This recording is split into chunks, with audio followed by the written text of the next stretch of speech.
I don't need to adjust my webcam at all. If you put it up a little bit so we can see the top of your head. I don't know. It's weird to cut off your head, but then now you're just flooding it. So I don't know. Is that Whatever. better? Yeah, it's fine. Is it worse? No, it's all right. You need to have appropriate headroom, Danger. Just I mean, on my screen, my entire head and my shirt is there. Yeah, just so I think it looks you like got the Boomer big box. selfie on Facebook. You know, like, Yeah, I have the that. big box. So. Really nice. So There you go. There you go. Let me check. Should I go to Twitch to see how it looks on there? And that's how it looks. Danger, you're beautiful. Don't worry about it. Yeah. So let's see. I think everything's working right. Talk, Danger. Hello. All right, cool. All right, friends. 3, 2, 1. Hey everyone, welcome to the League of Legends Anonymous podcast. I am your host, Mentally Zill, here with my friends Danger Penguin and Jensos, and we're going to be talking about TFT Galaxies. You excited? Woo! Yeah. Who Awesome. is it? We got the nice guys on today. No, those assholes. I thought I was the bad boy of LOLA. Yes, everyone thinks of you as that. So Yeah. That's, I thought that's what people called me behind. that's that. incredibly Jensos, accurate. yeah, that title has changed hands a lot, Jensos, but I don't think you're ever going to get it. Damn it. I'm sorry, man. Well, I don't like you very much. That was a really good try, but that Sometimes just I think shows bad thoughts how about bad. you, but I don't say them out loud. Yes. You know. So, All right. Well, fellas, so here's the deal. I played TFT when Set 1 came out, right? And we did a couple of podcasts about Set 1. I think we did a podcast about Set 2, and then Set 2 sucked. Like, it was awful and grueling and not exciting at all and confusing. And I just remember, like, a couple of times I got the hang of things, but even then, it still wasn't fun. and I think I want to figure that out a little bit real Let's fast. do Like, that. Jensos, what didn't you like about Set 2? Like, why was it so bad? I don't honestly know. It just kind of sucked. I think it was all get an early game team comp, and then they also took out the like boom boom ults from Set 1, like Cho'Gath ult and I can't remember the other ones, because they said that they were just too oppressive and they were visually appealing and super fun to play as, but they just they took over the game, and which is true. But then Set 2 was just a lot of things like summoners, which is, I don't know, just kind of like visually cluttered the board, and it was kind of cool to like play with the elemental hexes, and they were trying to vary up the game so it wasn't just Jinx brawlers every game, which is ironic now that that's back in Set 3. But you're getting ahead of yourself. But yes. yeah. Knight's Draven and all that, but they wanted to get rid of all that stuff, but it just kind of made it stale. And I think that it really truly was an early game thing. Then it turned into get Glacial, flex into Electric with Zed, and there was one comp to run. And it just kind of, I don't know. I played it till I got gold, and then I stopped. I did the same. I just hit gold 4 and then I stopped playing. And I think what I didn't like, and you kind of hit on the point, is you had early game and you had late game, and you had no link between the two. You ran Woodlands to start, and then you magically switched to something else because there was they specifically made Predators are for early game, and then or you can hyper roll and maybe get them like three stars, right, and then they're good. Hyper rolling, I hate. I absolutely hated the method. It's no fun. You're just sitting there with no gold, but now you have 4 units and they're better than everyone else's units. I think it's a really dumb plan, and there was no transition from early game to late game. It's like, here's my early game comp. Okay, now sell all of that. None of that matters anymore, and here's your late game comp. Now try that out. It was completely disjointed, and it didn't feel like, oh, okay, I got 3 Blade Masters, but now I'm gonna really try for 6. No, you don't do that, right? No, you have 3 Woodland, and now you try for 6 mages. There was just no cohesion in the set. I'm really surprised at how little the new patches did to change it at all. Like, oh, they're gonna give us an Inferno Warden. Oh, no one's gonna use them. It's just a moo. No one ever uses them. It's not an important unit. If you see it on your board, you can buy it and sell it again, so that someone else might roll it. Like, that's it's like about a skin it. that Like, no one buys. Yeah. yeah, Like, it just felt so like added in there. Like, oh, now we're gonna have 9 Inferno. No one's ever going 9 Inferno. It sucks. It's terrible. Like, fuck it. It's just the hexes they felt bad to play with. Like, all of a sudden now I'm forced to either put this guy in this position that sucks or not get a bonus. And the whole set was. See, I remember like playing through that and those little hexes popped up and I looked at the bonuses and I was like, okay, that's cool. And then I kind of expected them to like move around or change a little bit or like change to different things, and they just stayed the same. And I'm sure more of them got out, but I was like, this is not an interactive board at all. This is so fucking dumb. Like, what did this change? Like, nothing. So yeah. That was so we did like set 2, so probably set 3 is gonna suck too, right? Yes. I mean, no. I already like. First of all, they've learned a little bit, right? Like they've tried to like improve on things. They want people to have clarity a little bit. Was I think an issue also in set 2, right? Like there was a lot of confusion as to what was you were supposed to go and how you're supposed to do it. And part of that's figuring it out. But yeah, I'm really excited for set 3.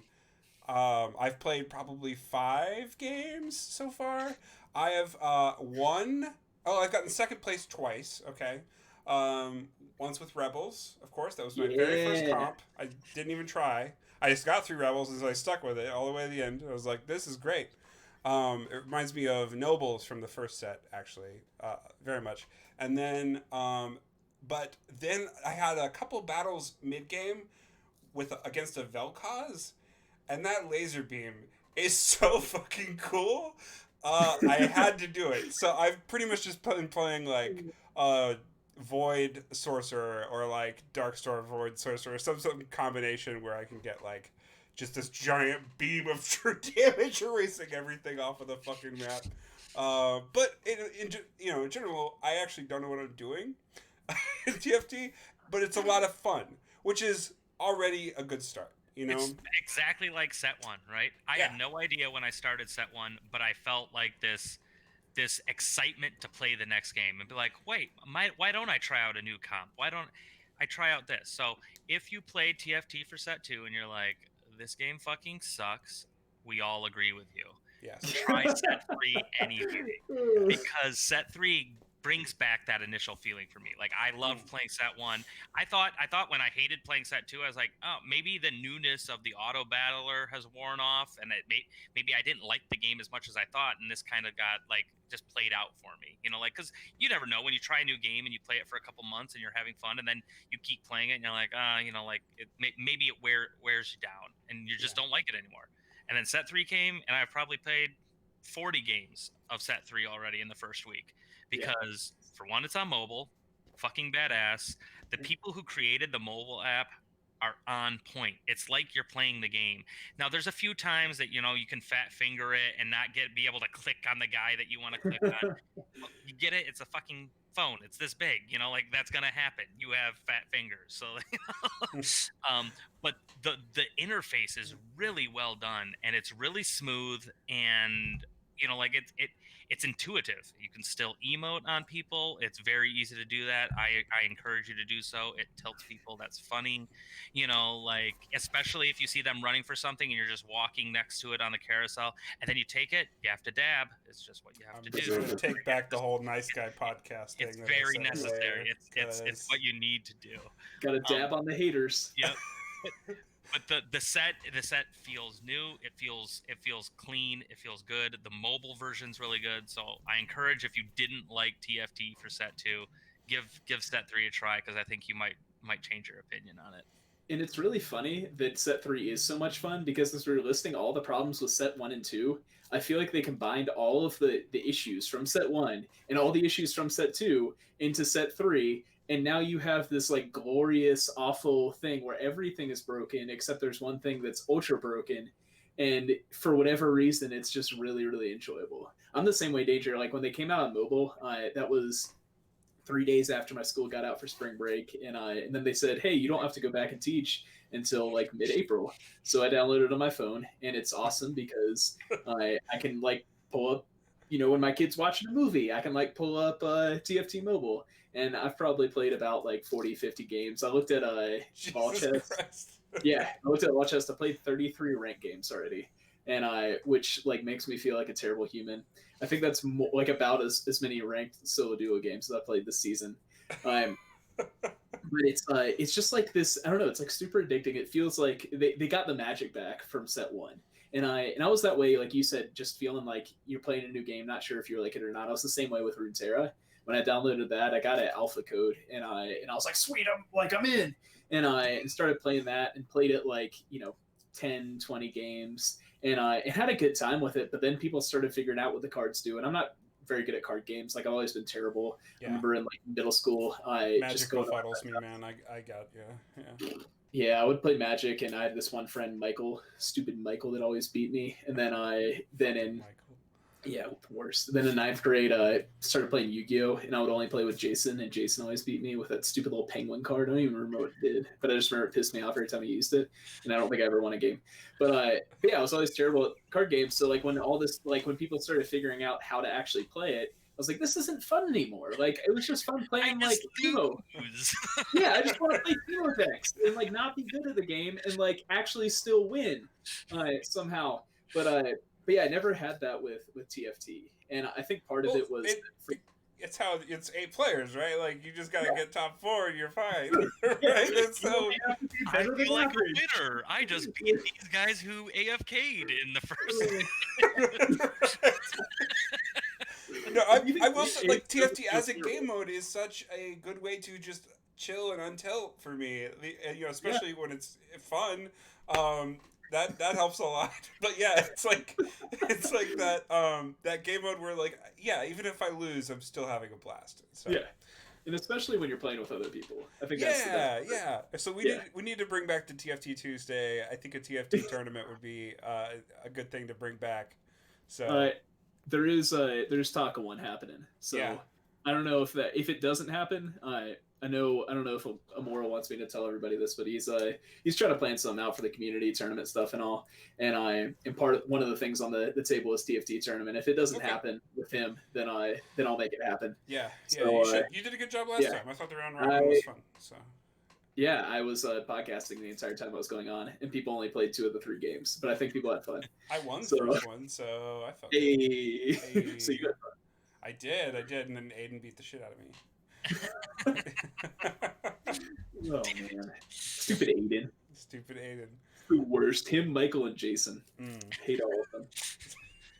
You know what? I'm not surprised. I looked at you, Gensos, and I'm like, that guy can't play card games. I don't know what it is. I always really like card games. And honestly, I've always been terrible at video games. And so, like, me being above 50%, like, better than average in League is, like, makes me real happy.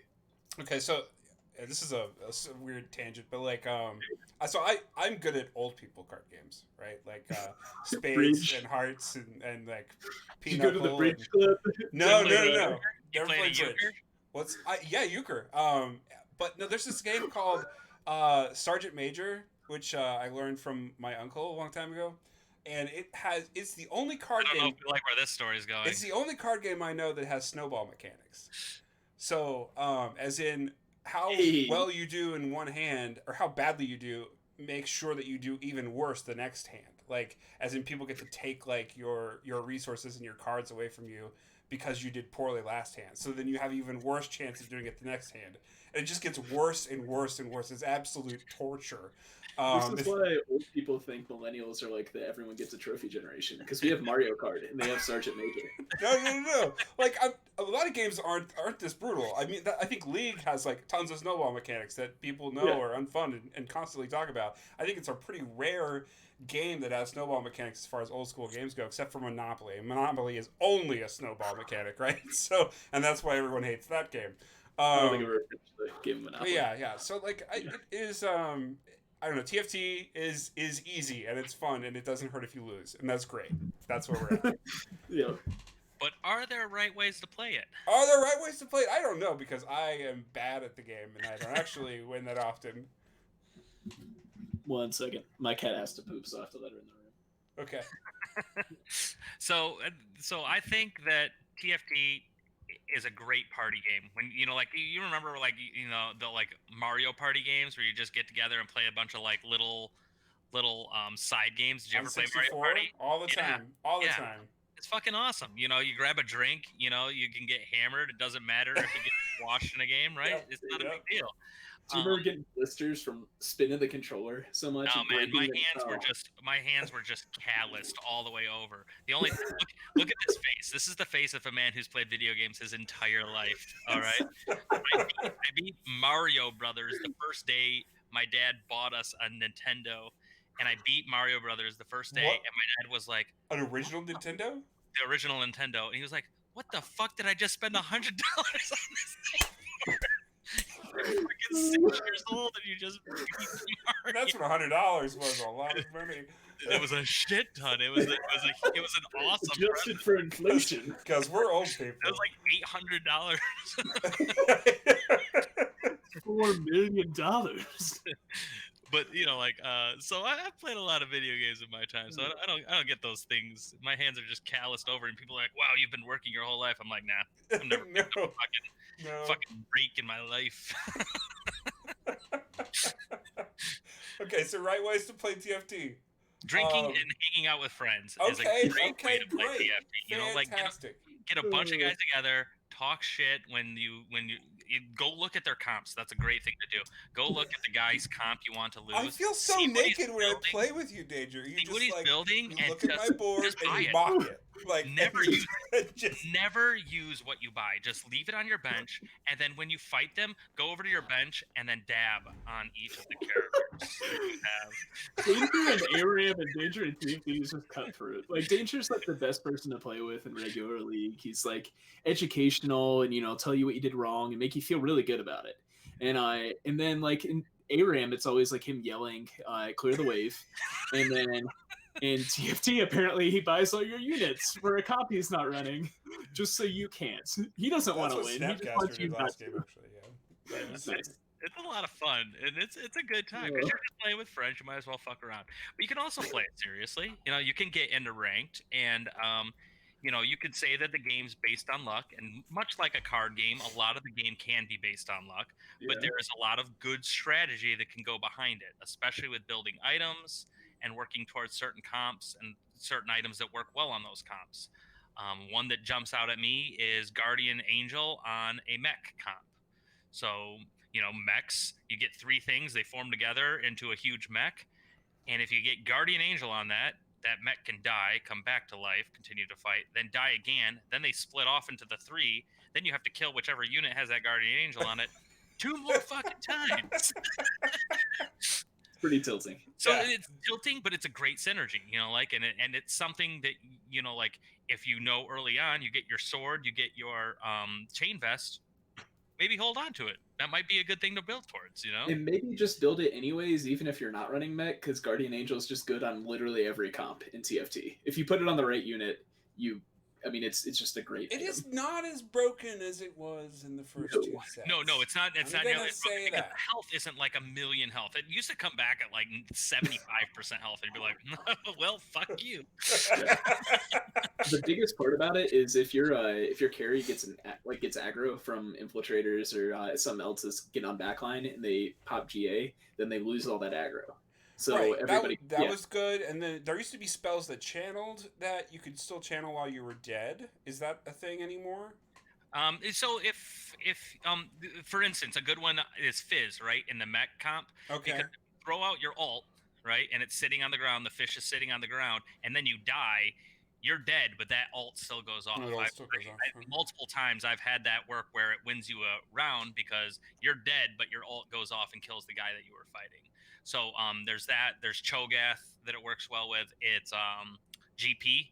You throw up your ult, kill him, his ult still hits, and fucking. And he might get a second one off. I have not yet seen the GP in my games. I've played 5 games, I think. Then everyone in your game is playing it wrong. Yes, because I'm looking at that would explain it. GP And is the broken unit right now. It's the Okay. one that gets the most complained about. At least from as far as what I can see. You throw like one death cap on him, and his ult will literally clear an entire board. Huh. Um, Yeah. and His ult damage is getting decreased by yep, 150, rank 1 and 2, next patch, which is nice. At least that's on PvE. yeah, So it's definitely necessary. But if you're playing right now, you should be playing GP. And as soon as you get him, you should be selling one of your units that has good items on it and putting it on GP. And I think that's something that I see a lot in like norm games or when I was building up through bronze Mm-hmm. is you get items on your character and you like those items on that character and it's pretty good, right? You know, like it works well on that guy and you're like, I don't want to lose my synergies. But the truth is a lot of times you need to pull those items off those early 1 stars that you have, even if they're really great items and they seem to be doing good. Those items could do so much more on a 5 star. Right. They just do.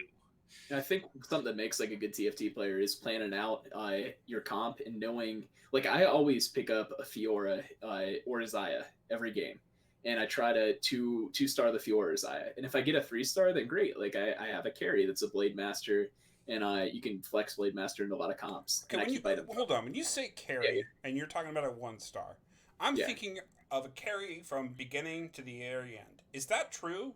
Yes, sorry, I'm If you 3-star, if you and I'm 3-star a Xayah, so if you Sorry. 3-star a 1 cost like Xayah, yeah, One you- cost. she Okay.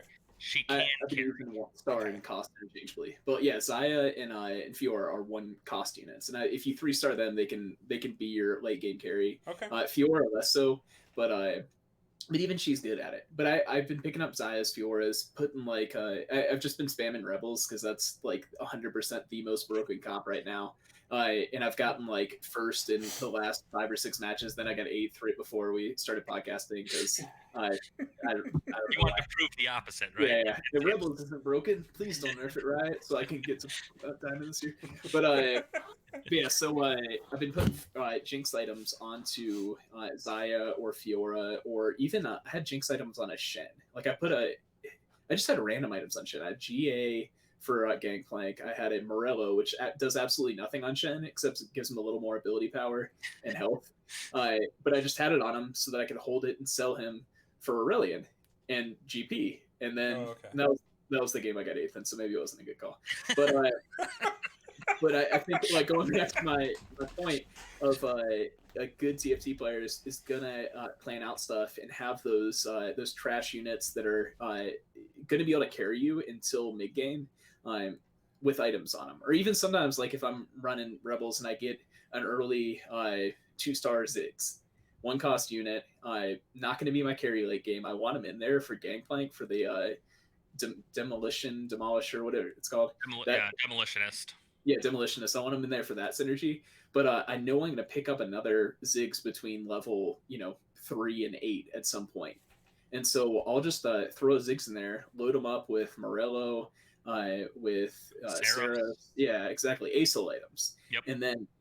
And then you can sell them later. Keep a 1-star Ziggs on your bench. Sell your 2-star Ziggs with the items. Transfer the items. Put your 1-star Ziggs in. You get the synergy. Ziggs is going to do 2 damage in a level 8 fight anyways. It doesn't matter if he's. I had a 3-cost Ziggs in a game a couple games ago, and it did like I think 3-star Ziggs. Sorry, yeah 3-star Ziggs. Okay. I had a 3-star Ziggs in a game like 3 or 4 games ago that did I think the 7th or 8th most damage. Like he did about as much damage as my 2-star Malphite. Wow. And so it's like why would you waste your time 3-starring him if it's not going to do anything? So yeah, I guess that's the thing. I'm still confused on like what's actually worth taking to 3 stars and keeping, because like you're mentioning like Xayah and Fiora, but not Ziggs. So little in 1 cost is worth going to 3-star. You can do it, but once you get to 2-star and 3-star, or 2-cost and 3-cost units, then you're getting legit carry potential. Like you can deck out a tank Mordekaiser, and if he gets to 3-star, no one is going to fucking touch him. He's just going to stand there and laugh for like the entire time. So like that's like a 2-star unit, and there's a lot of 2-star units. I hit a 2-star Yasuo. Mm-hmm. Or 3-star Yasuo, 2-cost unit, and he absolutely crush the game for me because he kept targeting all of the, decked out players on the other team. Oh, there's your void guy, shooting the laser across. Oh, now he's dead. Yeah. My guy appeared It's the behind him. anti-carry. Yeah. Right. So it's a lot of the 2-cost units, if you can 3-star them, can absolutely be your carry and can do a ton of work. Okay. 3-cost units, without a doubt, they're really strong 3-cost units. One is Ashe. Ashe is a monster. Even at 2-star, Ashe can be a monster. Okay. Her ult hits a massive range, stuns everyone that it hits. Like, there's a lot that 3-cost That unit AoE on that arrow is pretty insane. fucking intense. Yeah, it's a lot bigger than in real league. Yeah, but you can go to like the infiltrator Shaco, okay. or Shaco if you prefer. If you will. He is absolutely massive as a carry, even at 2-star. Like, if you get the right items on him, get a couple of Infinity Edges on him, and a Bloodthirster. There you go. He's gonna walk around and kill almost everyone, and you're not gonna be able to do shit about it. So that's what I like about this set is there's a lot of different directions you can go, and there's a lot of comps that can work well. We haven't even touched on Star Guardians at all, and Star Guardians is a super viable comp. Like it can because it fucks up some of the things we've been talking about, right? So if you have rebels are all grouped in a circle because they have to be to get their rebel bonus, right? So they're all together, and now you have a Star Guardian comp with a carry Ari, like a couple of Seraphs and maybe a Death Cap. It just shreds the whole group because it just flies right through them, hits 7 guys, and comes back. I mean, in theory, I think you're 100% right, but in practice, what happens is Ari attacks the gangplank that you have frontline. Every Star Guardian, because you've upgraded his blast radius and gotten 2 strikes, he stuns them twice, while your Acel just wrecks them. Yeah. So don't get me wrong. Rebels is the strongest comp. I agree 100%. Rebels is definitely what I've played the most of because we want to climb. So you play the strongest comp. The reason Rebels is so strong is because you don't need to 3-cost anyone.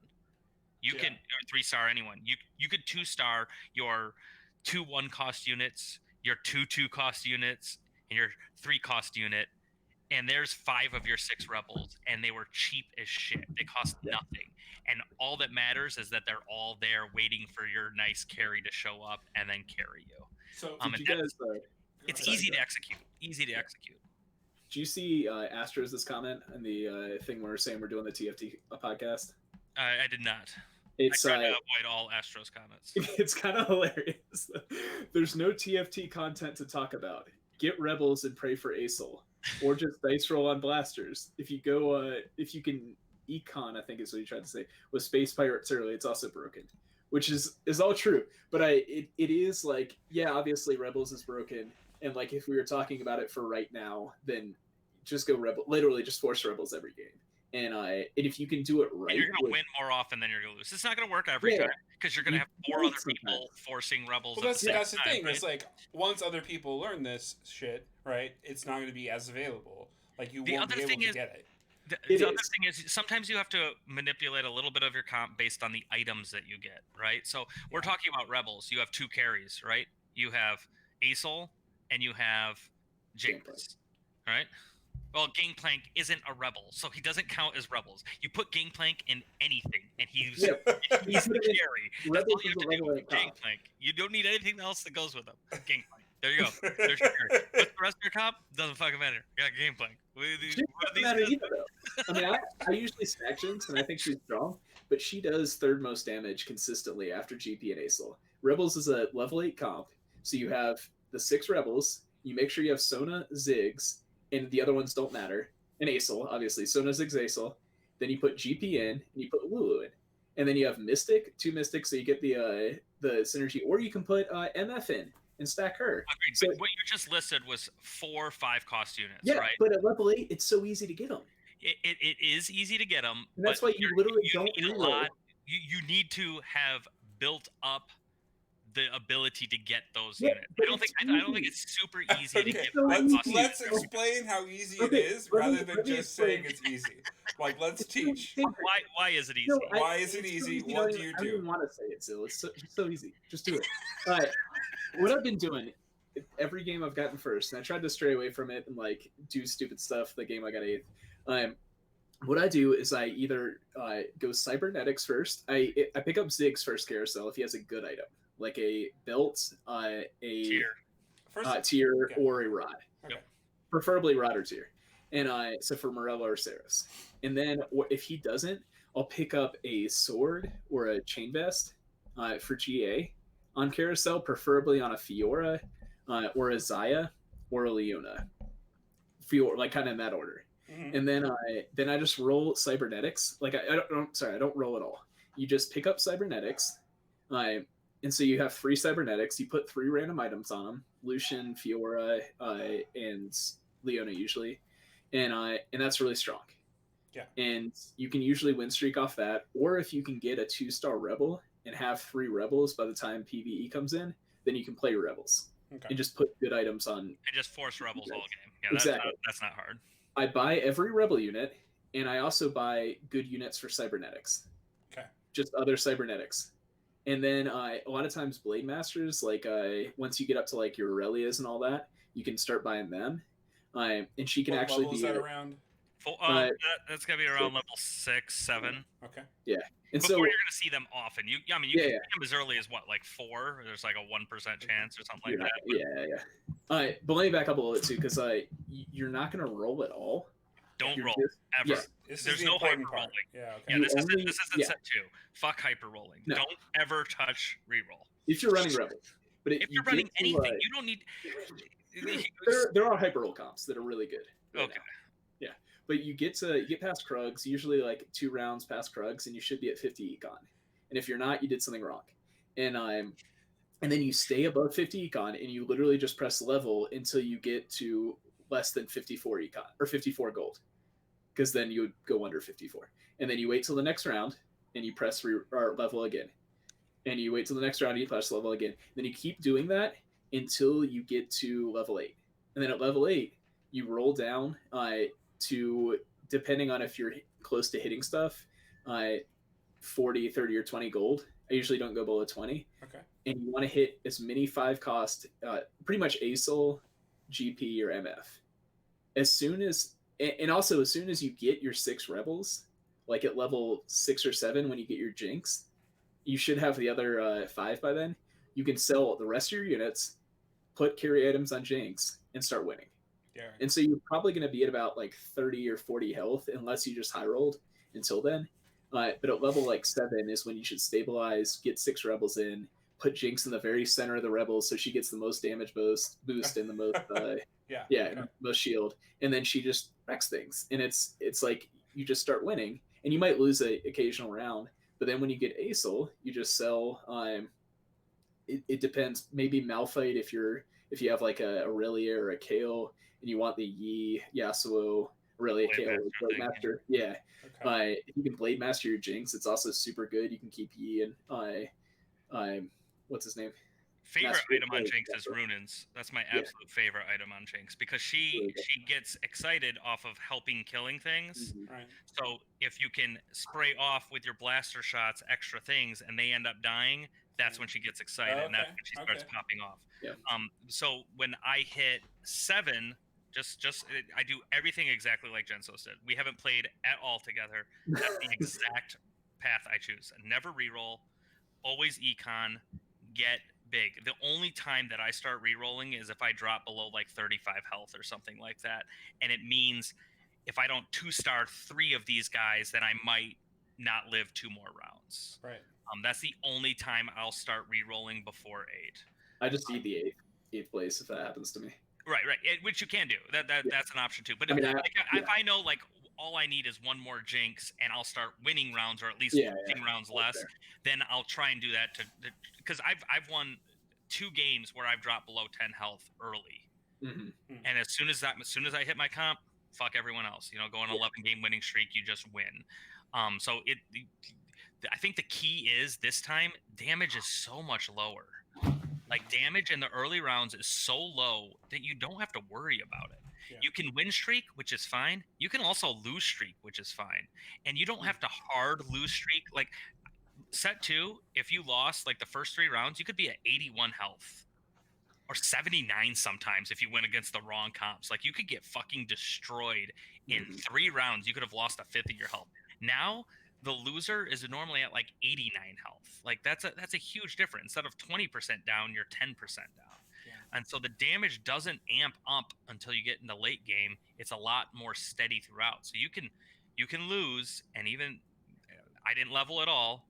I'm sitting there with 4 guys when other people have 5 or 6. It doesn't matter because I'll just lose, big deal, and I'll be able to save my gold and save my econ for when I want to be able to start leveling and rolling. So I think that's the big difference, and why Rebels is so effective right now is because they're cheap units. You don't need to reroll for them, and they are still effective at not letting you lose by a ton. Like even if you're losing by like 1 or 2 guys, and you're taking such little damage, it doesn't really matter. Yeah. So I actually follow Jensos's book of TFT to the almost exactly right now, where you build up, you get those rebels. I usually sell my zigs, put all of the items on, and the items can be varying in who I seek for my carry. So if I've gotten a lot of swords and I've gotten a lot of recurve bows, then I'm going to probably try and make Jinx my carry. And if I'm getting a lot of rods, then I'm going to try and tears, then I'm going to try and make Ziggs my carry until I get to Aurelion. Okay.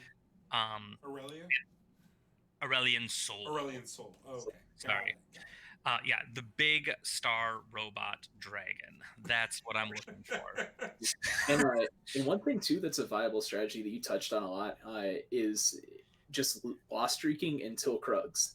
And I read a guide from some like challenger guy that's been forcing rebels, and he was on like competitive TFT subreddit. He was talking about how he pretty much always will lost streak because lose streaking and win streaking is such a big deal now. They made it worth so much more gold that he'll lost streak until Krugs and continue to do it afterwards sometimes, but it's not as important because that gets you to your 50 econ that quick, and you can get to 50 econ at Krugs if you lose streak well. He says a lot of times he'll go into I think like round 4 with like 30 or 40 health, and he still, I mean, it's like a high risk high reward kind of thing, and I don't have like the cojones to try that as much, but it's a really viable strategy just because how important lost streak and win streaking is. And he said the only way he'll try to win streak and he'll put in a strong comp with items is if he looks at all 7 other people at the start of PvE rounds right after the Kane round, and he sees that there's no one that can beat him, and he won't even risk it. And which I think is a little silly because the first round you can put your strongest comp in, and if you win, then great, you just start a win streak. Yeah, and if you lose, then you can start loss streaking. But even then, I always play strongest, just because I'm scared a lot of times, and I know that that's fair. That's fair. Yeah. It's a fearful time in the world right now. It's okay to be scared. Blake has coronavirus. He's not coming back to the podcast. So, my condolences, Blake. Yes, I'm laughing at your death. Which Blake? Both of them? The old Blake. It only affects old Blakes. I'm so big knows at this point. Yeah, but yeah, man, it's I feel like other than Rebels, there's a lot of really fun stuff, and Rebels is what I play when I'm playing ranked. But outside of that, this set is, I think outside of Rebels is where the set actually becomes enjoyable because you're not just forcing a level 8, level 9 comp every game, and there's a lot of really cool stuff you can do. Yeah. So yeah, just I guess Vel'Koz just across the map on everybody. Vel'Koz is pretty over and over again. Starguarding Vel'Koz is my favorite Vel'Koz. Like really, you get a Star Guardian Vel'Koz. And I thought you didn't use spatulas. You mentioned this to me. And I said the only one I've used is Star Guardian. That's the only spatula I've used. You don't rebel your GP. What's that? You don't rebel your GP. I've never rebelled. I don't. The only time I've used any spatula items is when I've been forced to get one from like a Kane, or when I've made a Star Guardian. Star Guardian is the only one I've made, and because it fits so well on a lot of different characters. And so you can Star Guardian, if you can Star Guardian a person early, it's a lot easier to hit that comp. Okay. And you can get 4 Sorcerer easy with 6 Star Guardians. And you can also get Mystic, and you can also get Vanguard. And then you have a few tanks. You can survive possibly the huge blows from like an Aurelian Soul or from a GP. And then you just cast your spells all the time. So like if you can keep GP asleep, then he doesn't kill you. So like Gensos, I'm really enjoying playing normals right now because then I can experiment with some of these. Like I hit a 6 chrono the other day. It was terrible. It was so bad, but it was fun. I thought it was so great. I only ran it once. It was awful. Because when you get late game, yes, after 4 seconds, I gained 65% attack speed on 2 guys that are still alive because everyone's fucking dead. Yeah, because of Rebels, because of GP. Right. So like it was fun mid game because you have like 12-second fights. So then you level up your attack speed really fast. And I was saying this to Snap and to Zill is I really wish that as you increased chrono people, it decreased the amount of time it would take to hit your attack speed bonuses. That would be nice. Because like then if you have 6 chrono and it only takes 3 seconds or 2 seconds, then that might have value at the end of the game because I might get 2 or 3 before my entire team explodes. So Good danger. But yeah, man, there's like I think like mech infiltrators is super fun to play as well. Because you have that mech as that beefy front line, and I played I think when rank was down like 3 or 4 days ago, and for whatever reason I just played like 4 or 5 TFT mobile games. Played that one day, then like the next day I played like 3 or 4, and I just hard forced mech infiltrator every time, and I never high rolled. Like I never got Shaco items. I never got decent Kais items either. So Shaco, you want like Danger was saying, an eye edge or 2, a bloodthirster, and maybe instead of a second eye edge, a GA. Yeah. And it's super strong. He just like goes around and backstabs people and kills everybody. For Kaisa, you want Seraphs and Morello, just because she can apply it to so many people. And if you can get that demolish spatula or demolitionist, that's a demolitionist spatula on her. And by the way, if you get demolition spatula on Aurelian Soul when you're running Rebels, you just automatically win. So it's like it's so stupid. They just fly out and everyone's stunned the entire fucking time. And then DP ults and they're stunned and dead. Which is another form of being stunned. But yeah, Kaisa is super fun to. I don't know. That's just a really fun comp to play with, and it synergizes well with a Fizz being there. You can get 4 infiltrators and the mech at level 6. Yeah. I think yeah. So if you, especially if you've lost streaked and you get first pick and Fizz is in there, then you can grab the Fizz and then boom, you have your mech. Yeah. So it's a Don't get me wrong. It doesn't make any fucking sense that Fizz is part of the mech. No, it doesn't. It drives me crazy too. And also the mech, the mech itself doesn't really make a lot of sense to me either. Like, what part of that is Annie? It's like Mecha Kingdoms. It's Mecha Kingdoms, like the whole skin line.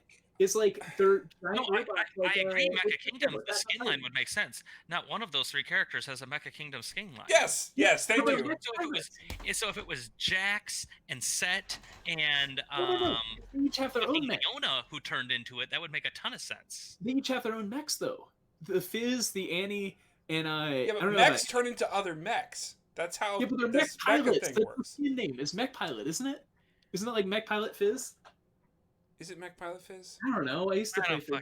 It looks like a diving suit. Like it doesn't look like. It does look like a. It doesn't look like a fucking pilot suit. Look it up. My keyboard's broken right now, so I can't actually. I'm streaming. I'm casting my fucking screen, so I'm not searching anything. I took one from work today, which is really nice. So I'm like happily on 2 monitors, but my keyboard's not working. Fizz Mech Skin. Okay, this is gonna be great audio. Yeah. Everyone enjoy. Mecha Fizz. It's Mecha Fizz. Okay. It just doesn't. The picture doesn't make you think Mecha Fizz. You know what? On that note, there's a few skins in here that are shitty, and the other one is Yi. That stupid Jedi skin needs a goddamn update. It is so weird. It's the Graves one is by far the worst, I think. Which one? The Graves one. Oh, they even made it better from the actual skin. Jailbreak Graves. That skin is awful.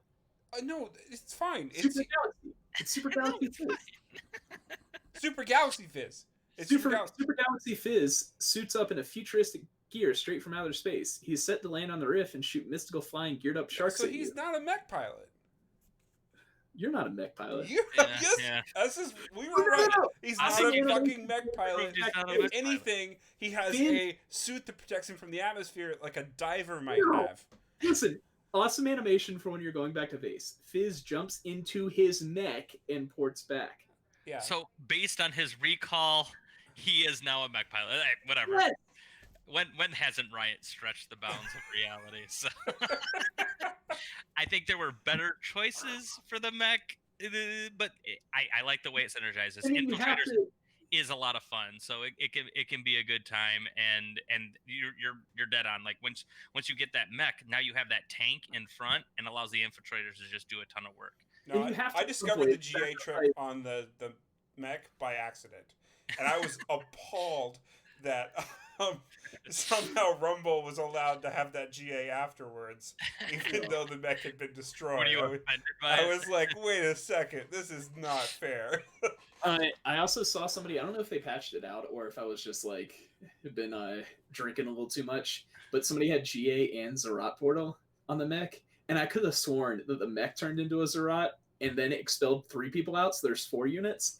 And then when the person that had the Zerat portal on him, I think it was Rumble, died, another Zerat that came out. No, I think that would make sense because that's But the I tried same way it. that GA's working. I tried it and it didn't work. Or maybe Oh. like I don't know. You probably did it maybe- wrong. I think I've been drinking a little bit too on one of those times, so maybe I just saw it wrong. Don't But yeah, I forget probably- Zerat portal. Yeah. We didn't even No. touch on what my favorite comp is. Which is It is Space Pirates and Blasters. It's so much fun. Space Pirates and Blasters are so much fun. oh, It's Space Pirates and every Blasters. child- Okay. Oh, So every Bla- childhood fantasy. Blaster 4, I think, is really strong. Really, really strong. If you can get you don't so like sometimes I go Blaster like 2 when I'm going Rebel, because then you just want Jinx to get at least some extra auto attacks, but you don't have the space on the board to be able to go for 4 blasters Yeah. normally. Space. You got it. But Don't look at me like But if not, I usually completely avoid Jinx for my blasters, and I prefer to go with Lucian, Graves, Ezreal, and then Misfortune. And that is a really sick group because when you get blasters 4, every like 3 auto attacks, they shoot out 6 extra attacks at random people that also apply on hit effects. So it can be really, really, really strong. And especially if you build on hit items on your people. Now, Like Red exactly. So then that synergizes great with Space Pirates because you already got Graves in the group, and then you go with you got Darius, you got Jace, and you have the monster himself, GP. And if you Right. get 4 Space Pirates and you kill people, you fucking get items. Like you just pick up extra items. That's a snowball comp if there ever is one. It's so dumb. It's so stupid. It's like actually the dumbest thing that they've ever done, but it's also the greatest thing because I think they intentionally brought it in like not very strong. I know like Astro said, you know, if you get Space Pirates mid game, they're strong, and if you get Darius 3-star with 3 Rabadons on them, you know, like I that's did that. every. That's really fun. Yeah. Yeah, as he just ults over. Yeah, you just 1, 2, 3, 4, 5, 6, 7. So it's like calm down Yeah, the I line. mean, like, And I put roll that. Ludens on him too because I like the extra splash damage just for fun. You don't want Ludens on him. You don't need the splash damage because he's going to kill everybody doing it. You know, I don't put loons on him either, but I do like having a mana item so that he gets it quick, right? So that he starts off that first Yeah. chain quickly. But that's like putting a Morello on GP. It's like, why do you need burn damage and You don't. reduce healing when Yeah, 'cause they're everyone all just dead. dies? Right, Yeah. exactly. But yeah, that's fair, the mana. But yeah, if you can high roll You can make Darius, fun of my comp in game because you can look at my screen when we play together. So. And make sure to dab on it. I'll buy every Darius and not even use them. But yeah, I think Jace is really strong too. He's kind of like Aatrox from set 1, and even set 2 a little bit, but with better synergies.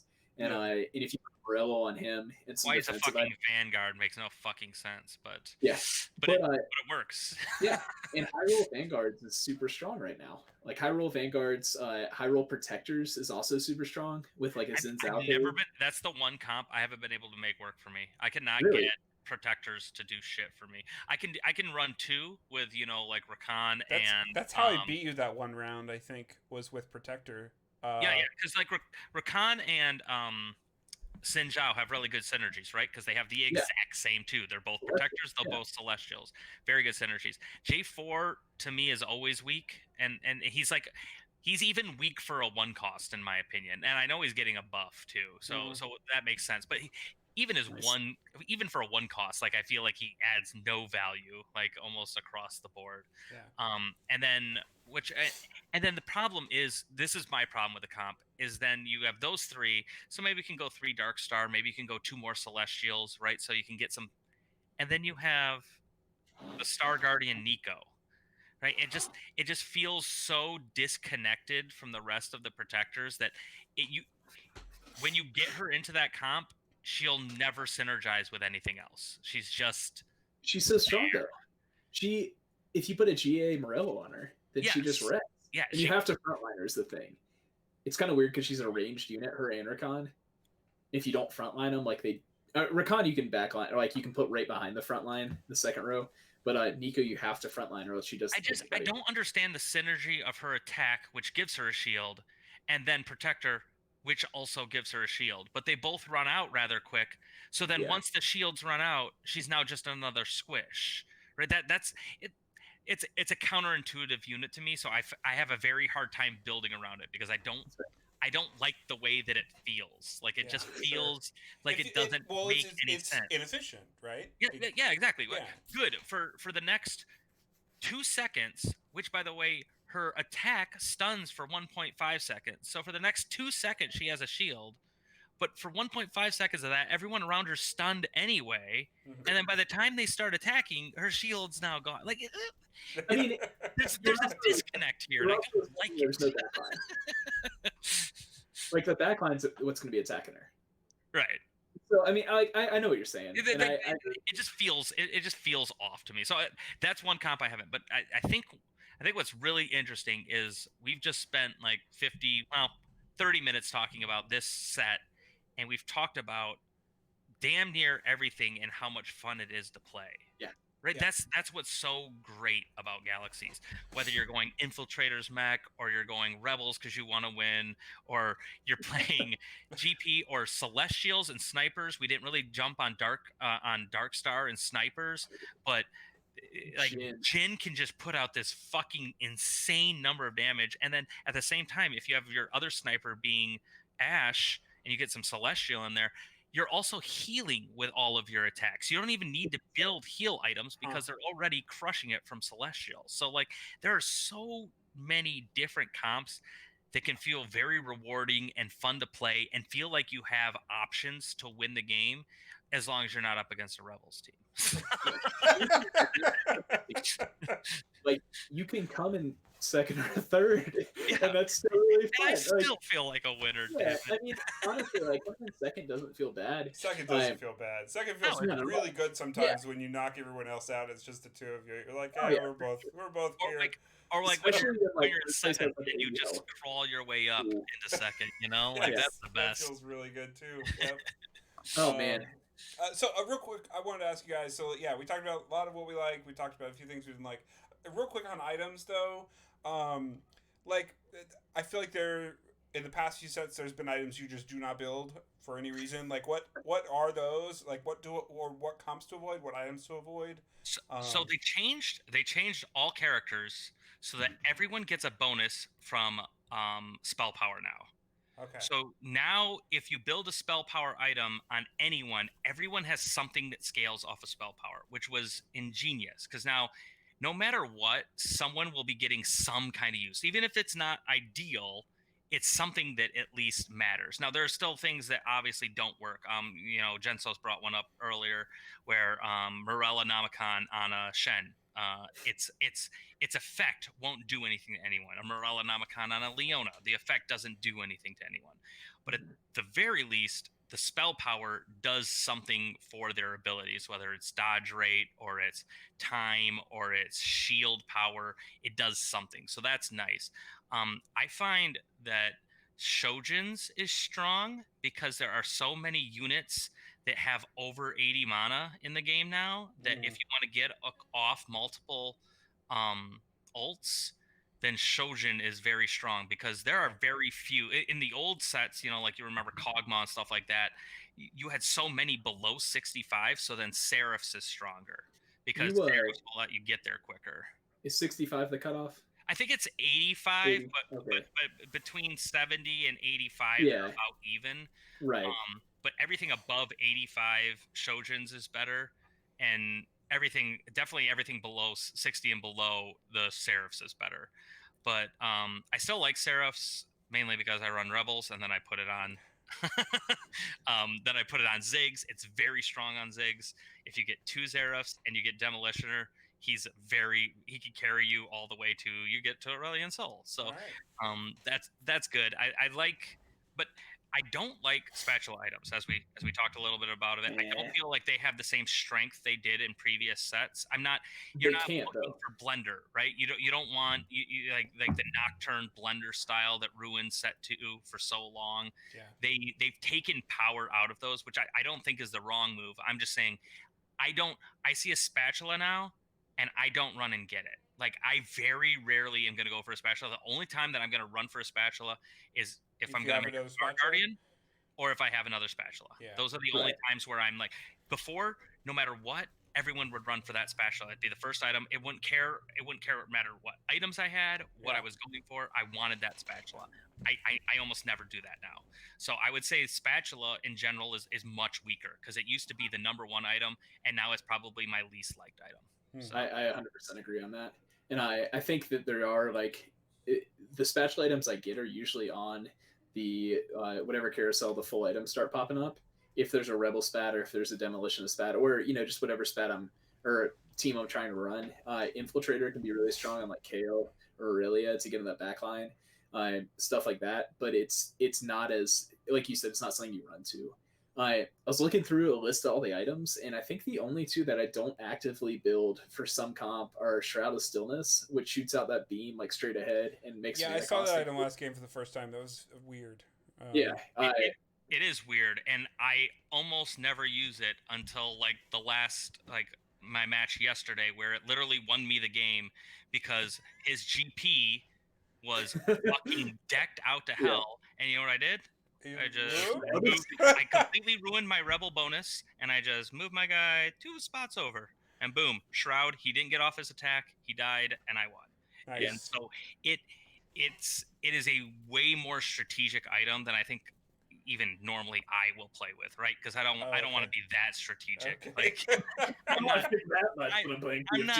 not diamond level, like I'm shooting for plat, like I don't need to go too far. So but it can be very powerful. So I kind of like it because it is an item that you can use that will, but as Genzo said, I've never built the item. It appeared in it appeared on a cane, so I just got it. And I was all right, that's how I got mine too. Yeah, I'm throwing it on this guy, but it ended up being the reason I won the game. So it can be very strong, especially if like their mech, right, is gonna pop up right in the middle each time. You just set your guy up and boom, or a carry Vel'Koz. It would be huge against a carry Vel'Koz because it makes it so that they won't cast right away and destroy your entire team before they can do shit. Yeah. And it's really strong. It's like Zephyr. It's really a lot stronger when you get down to the last 3 people because you can tell, I just fought this one guy. Chances are I'm going to fight the other guy this time because there's only 2 others, or top 2. It's the same thing. I think the other one though I haven't built is Chalice, and that's because I never run Star Guardians. But it would be, I'm assuming, strong on them with like a tier on, I don't know, somebody with low mana cost that's spamming spells and Chalice.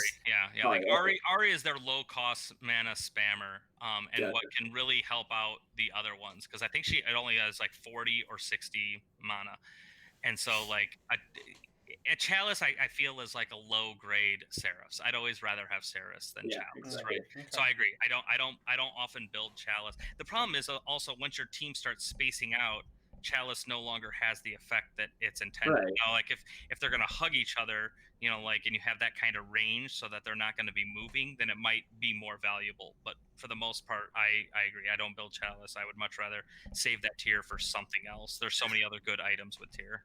Yeah. Okay. But even like even like Ionic, which was kind of a joke in set two for most of set two at least. It was really strong in set one until they reworked it. But Ionic Spark is a good item on Aurelion Soul. It's a really good item on Gangplank even. It's a good item on whoever's casting, like melee casters or Aurelion's just flying around because it reduces magic resist. Yeah. And it does the mana damage and all that, so it can be pretty strong. But it's a good like frontline item for magic casters. Like Nico, I'm assuming it would be good on. But yeah, I think literally every other item, like Quicksilver, is busted on carries. I Yeah. had that on Very a copy necessary. earlier. That was Quicksilver. Trapclaw. The Yeah. only thing that bothers me is that Quicksilver is so much better than Trapclaw. I don't know. Trapclaw is pretty good, I think, because it stuns. You like that it stuns them? Like, I guess I do. like that a little bit, but I like the Quicksilver, like, you just eat everything. And as you get later in the game, 15 seconds, you might as well say the entire match, right? Because your matches don't last fucking 15 seconds. I like It's Trapclaw a because blink of light and then you're dead. Yeah. GP. Trapclaw, I think, is because your backline carry, if they have it on it, usually the enemy team's trying to get their backline carries to hit yours. So if they have infiltrators, for example, and you put it on a Jinx, then Kaisa jumps in, shoots her thing, gets stunned, and then Jinx kills her.